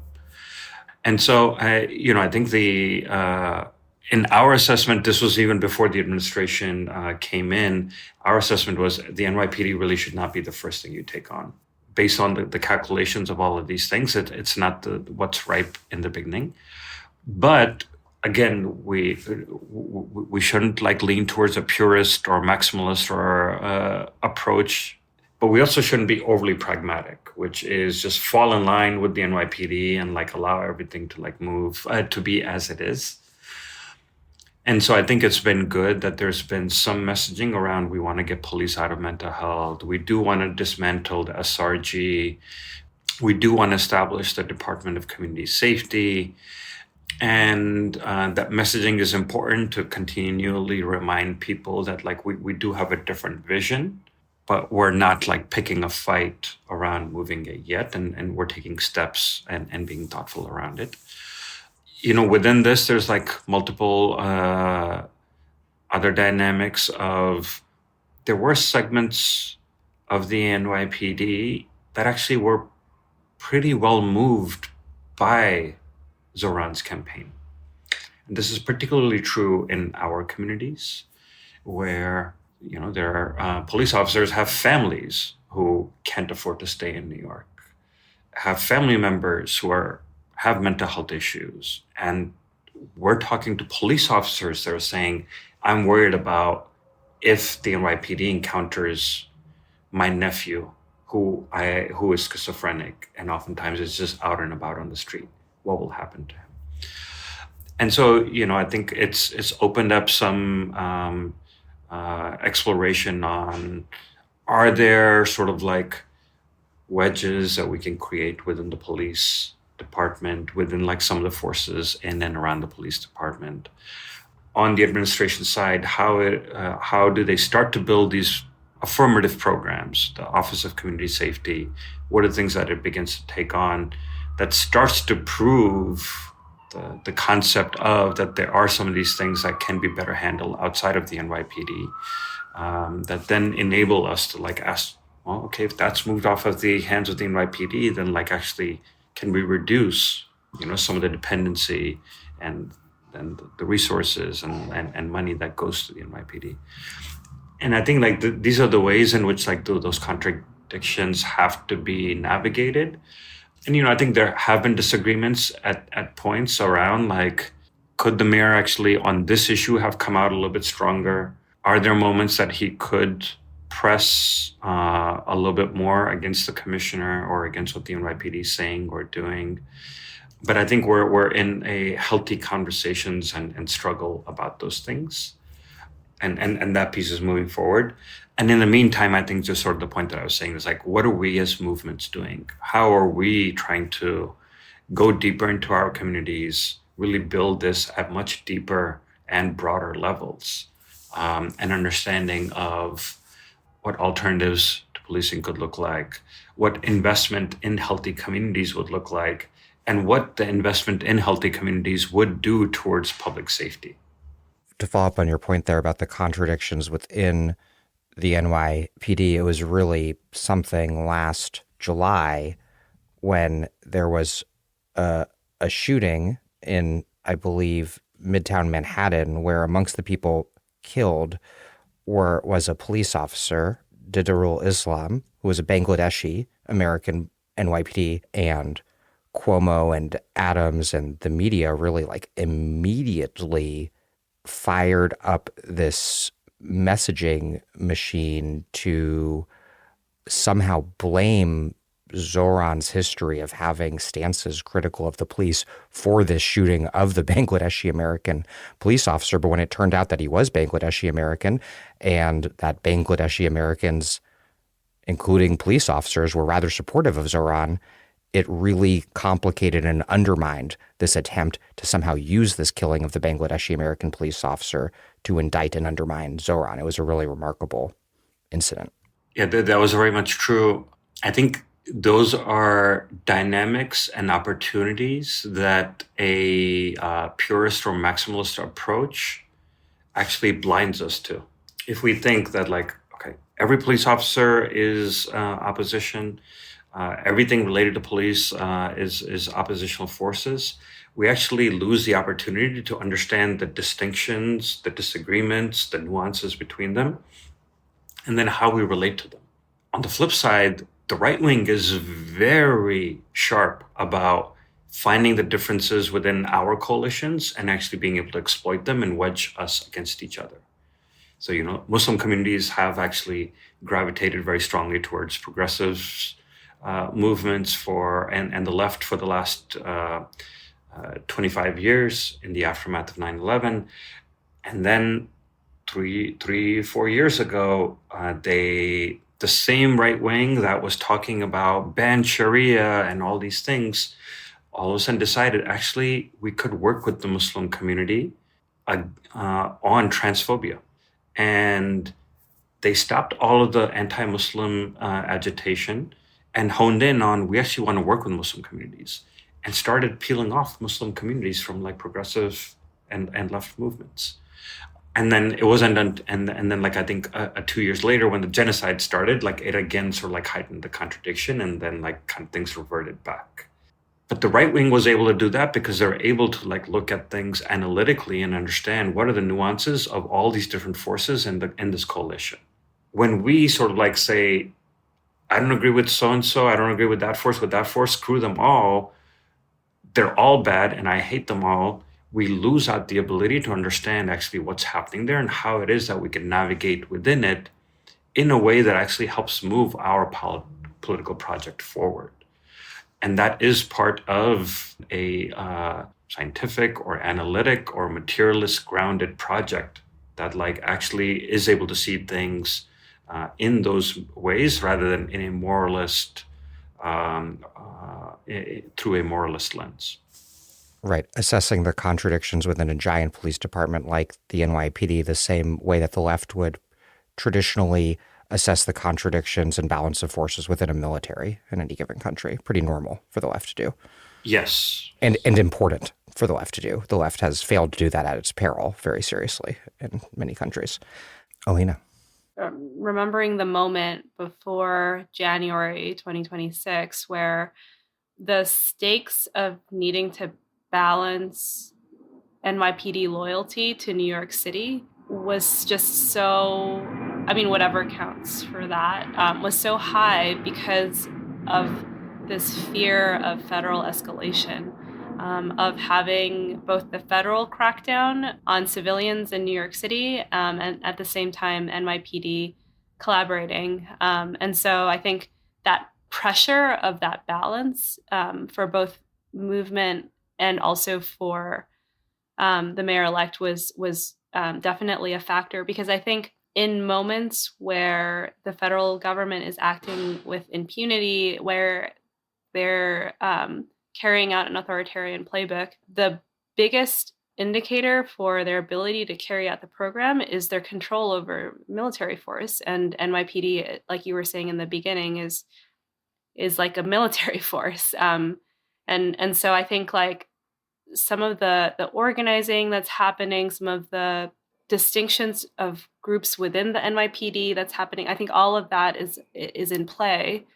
So just that piece. And then I also just wanted to name this, like needing to actually, because we organize the base that we do, lower layers of working class people in New York City, we just have to contend with the reality that there are ongoing campaigns to bring people of our community into the NYPD and into other workforces that police and constrain working class people and all people of New York. And so I just like, that is just something that we have to contend with because of who we organize as a contradiction. And because of that, I think we are more able to kind of speak to and understand some of the dynamics that are happening, that Fahd was going in depth into. I think you both, like many on the left, look at housing as ultimately if not maybe the core measure that will ultimately be looked to evaluate the Mamdani administration's success.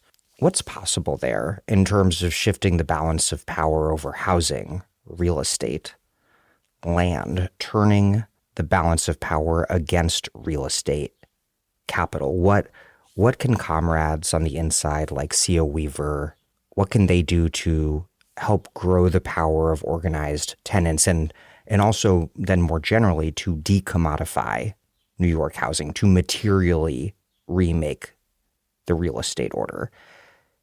How should we be thinking about movement goals in Zohran's first term and what success would look like? How would we know if we're falling short?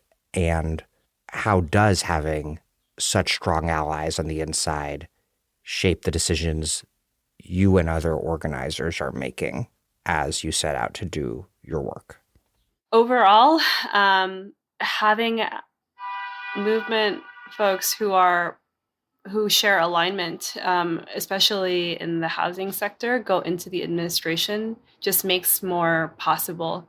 And the bare minimum of what it makes more possible is just the degree of experimentation that inside strategy can carry out in housing. So we saw that from even like the rental ripoff series, which brought thousands of tenants from across New York City to give testimony and speak directly to city agency heads about their living conditions, rent, fees. And I think that kind of an experiment is something that, CAV and other housing organizations gave a lot of feedback on and participated fully in and organized our understanding of how the mayor was going to govern around. And so I think I understood that, and I think it was mutually understood as an experiment of moving forward both structural what kinds of structural reforms might be on the table for tenants in New York City, and then at the same time building on people's understanding of what they could be responsible for in changing their own lives and what they could expect the city government to be doing to improve their lives. And so I think, I just want to give that example because that is something that informed our analysis of what's possible in the first 100 days. We're turning our attention to now is the fight for a 2-year and 1-year rent freeze. The rent guidelines board cycle runs usually from April through June and is responsible for setting the rents of something like 2.4 million tenants across New York City. CAV and other tenant organizations have been fighting for the rents to be low or lowered for over 10 years. The last time we won a rent freeze was in 2015. We just elected a mayor who's a tenant mayor and has said that tenants deserve a citywide rent freeze. And so we know that that is the floor of what's possible, right? Because that's what the mayor said coming in. How we understand this fight is that it is a fight that's going to materially change the conditions of millions of tenants in New York City. But it is also the jumping off point, because we're going to find out in June how much ground we've won. It's a jumping off point for what's next.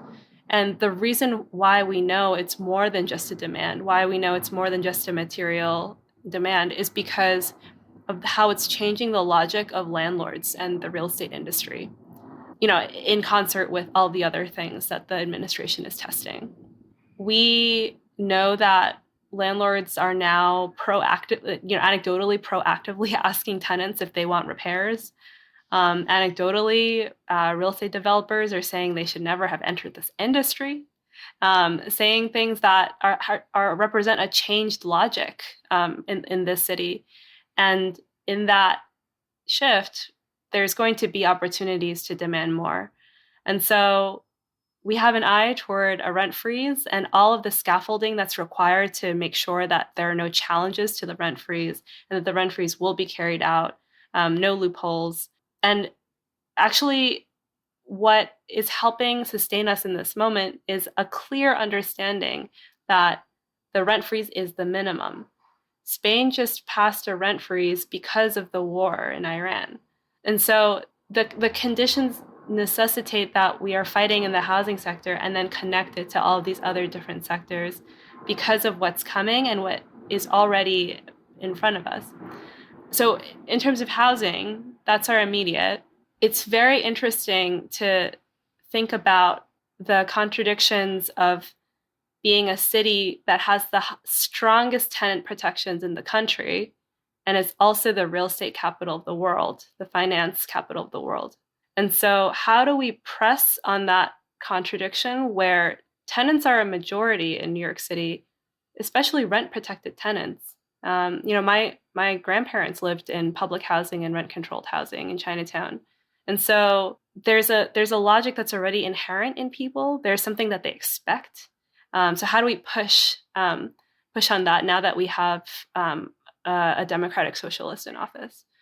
So not just rent, but we are looking at some of the powers of the city that Adams had used to enable luxury development and billionaire investors to be able to use the city as a piggy bank, as a place for their investments to grow.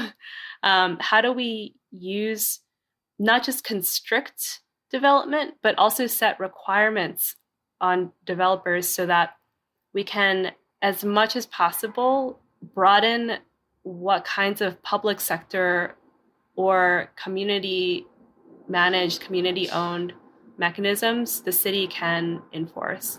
Like changing the balance of ownership over housing. That's right. There's COPA and TOPA, and there's the Safer Homes Act. Community opportunity to purchase and tenant opportunity to purchase.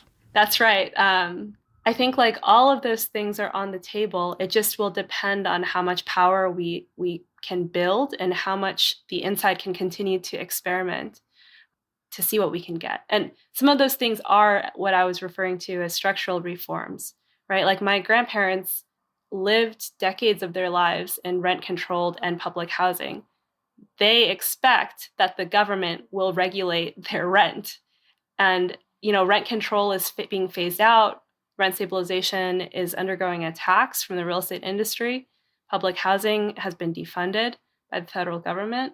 We're going to have a generation that needs to set new expectations for what the government what the state provides for them. And so I think, a lot of this is, as I was saying earlier, a victory will always transform people that are part of fighting for it. We see that all the time in organizing, even at the building level, and certainly at the neighborhood level. This kind of a victory in New York City is going to necessitate a transformation of movement, and in particular, the housing sector, to really experiment in order to transform and be able to hold more sophisticated strategic campaigns and hold the very edge of what's possible in the city. We're also, really curious about the city's ability to enforce certain affordability limits. What is the greatest extent of that? And some of this is not CAV's role, right, to hold, because our base has very particular interests. And again, our strategy is to expand rent control, whatever that might mean in the next year. But some of it really will affect future generations of New York. And so we want to be paying attention and open to all of that before deciding how to move. But our jumping off point will be the rent freeze. Yeah, I think one segment of this is also, again, looking at some of the particular experiences of the lowest layers of the working class. Over the past decade, there have been multiple families, and actually most of them have actually been from our community, of people living in basement apartments, and massive rains come and people drown in their own apartment. Sometimes multiple members of a family. And, under the prior administration, it was just sort of like, things happen. It's sort of like almost like an accepted, this is just something that'll happen under our system. And so I think, there are some of these questions that, we have hope and expectations that this administration doesn't just take that some of these things are going to happen. And so, I think these questions like basement apartments and, aren't as much in the popular conversation around housing, I think because of the way that the forces have come together. For those of us that do represent those lowest layers, I think we're able to bring in these questions of, hey, this is an issue that prior administrations have just not spoken to or cared about, are able to bring those things in. And so I think that's one piece. And then the second piece, just kind of to your main question, as a Marxist, we understand that people's material conditions shape who they are. In most of Marxist thought, a lot of that is based on work because you spend so much of your time working. But we would argue that in a place like New York, in addition to work, it is also just your housing situation. Because how much you pay for housing actually also determines how much you're going to have to work to be able to make rent. And then how much money do you have saved over to be able to spend on your family or to be able to send to your family back home. Your housing situation determines, are you living with 6 people or are you able to have an apartment to yourself? And so the housing situation, because of the lack of affordability, because of substandard housing, because of health issues and of mold or lead, or just sort of the risk of floods, it's such a material issue in the lives of working class New Yorkers that the success of the administration in being able to make progress on issues of housing will be very immediately felt, will be very deeply felt, and will strongly influence then how New Yorkers at large look towards this administration and, by extension, a left and a socialist political project. To close out, I think ideally electing a cadre socialist movement mayor like Zohran Mamdani, I think ideally it helps catalyze various forms of mass organization and mass action. But like so many things, that's far easier said than done. How have those dynamics played out so far? What sort of strategies are being discussed in terms of how to leverage state power into more organized power on the ground among workers, among tenants, among whatever sort of mass constituency? How, after 8 years, do we end up with deeper, more organized power, an actual change in the balance of forces in society so that after 8 years, things are possible then that are not possible now. And I'm curious, on the one hand, how the mayor's office has been or could be leveraged for this. I know that's what field operations legend Tasha Van Auken and tenant organizer Sia Weaver, both past DIG guests, I know that's in various ways what they're charged with working on from the inside. But I'm also curious, what opportunities do movement organizations like yours have to take the initiative in this new context? Where are the places you think that popular protagonism, democratic initiative might be most robustly developed amongst all of the various layers of the city's working class? What possibilities do you see inside and out, separately and together, on the horizon? I do think that there is, in our perspective, a very significant impact of the fact that Zohran is come from having engaged in mass work through DSA, having also been involved in like movement work beforehand, different from, I think other elected officials that may represent a similar ideological perspective, but may not be coming from those experiences. And so then the relationships to like movement forces is much more deeper, much more meaningful. The ability to understand, here's how some of these forces think about it, here's how some of these forces think about things, actually has an impact when that candidate or when that person, elected official, is able to inform their team. You need to take these people into account. This organization should be consulted on these issues. So I think like that's one piece. Then I do think that there is a partially the distinction between a progressive approach and a socialist approach is understanding the limits of what's possible through electoralism and through elected officials. And I think understanding those dynamics is just as important as understanding things on the other side of things, from a sharper left perspective of like what are the limits of like electoralism, but also the importance of governing power. That there's some things that we can't move unless we actually step in and are the people that are like trying to manage the levers of power. Each one of those produces its own contradictions, and there's no purest path to be able to just get us to where we would like us to be. It does require making the choice to like navigate these contradictions. And so back on we should know what are important things that we should be able to move through the administration. And what are the things where, Alina earlier made a reference to people feel very invested in the things that they fought for and won. And so if we think that the elected official will do, a mayor will do everything for us, that is not only short-sighted, it is also a risk to undermining the growth and the development of our own movements. Because there have to be victories that we fight for.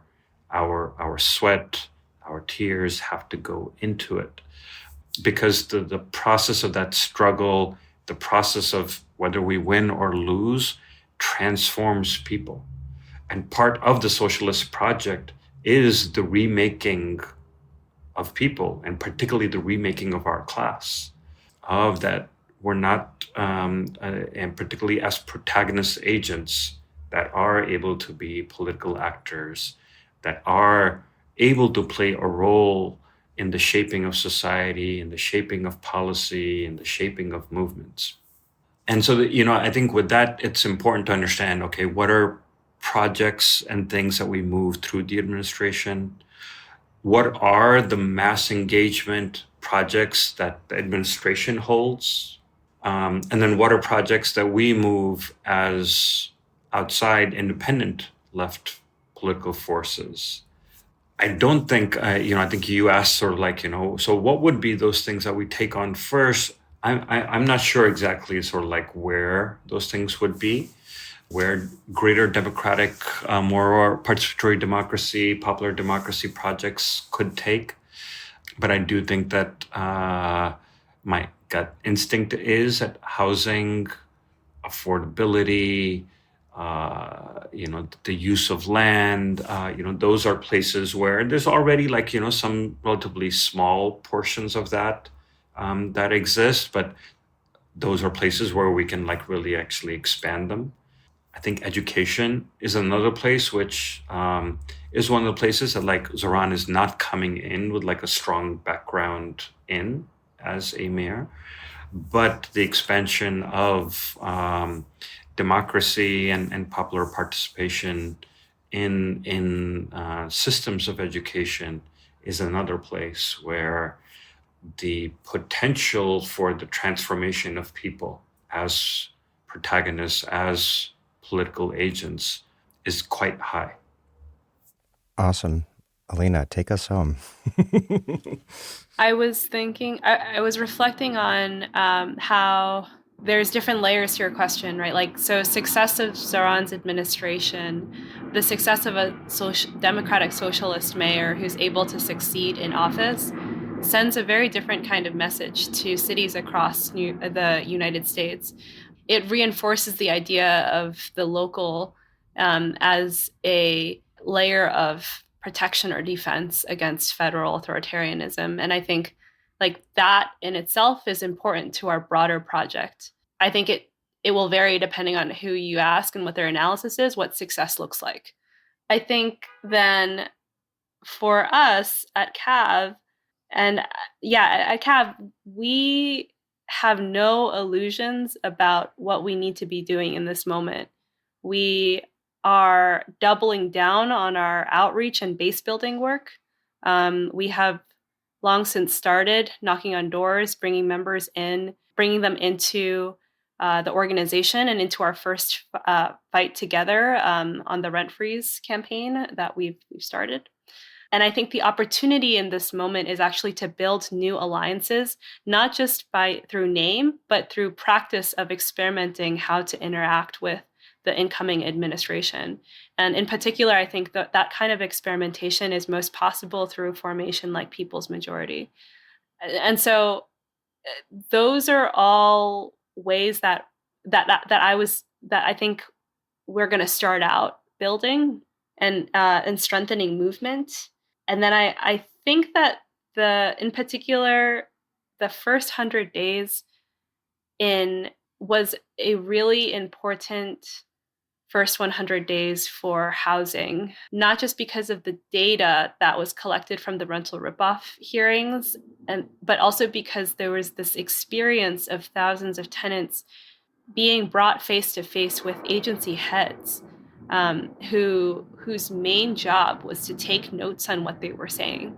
And I think that kind of feeling and access as much as possible, if we can bring as many layers of people into that feeling as possible, I think that opens the door to demanding a lot more of our city government, of infrastructure, of the state.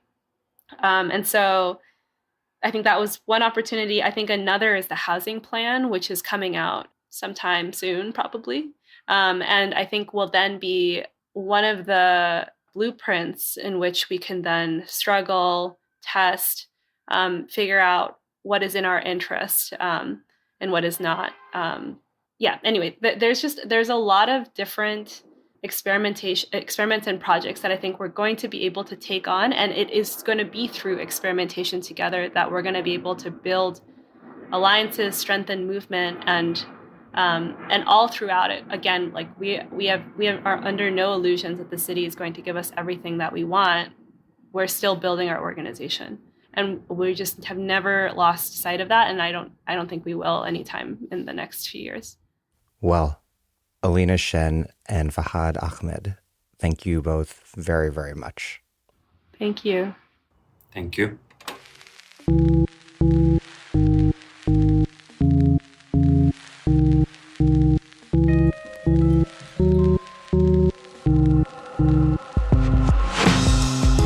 was Fahd Ahmed and Alina Shen.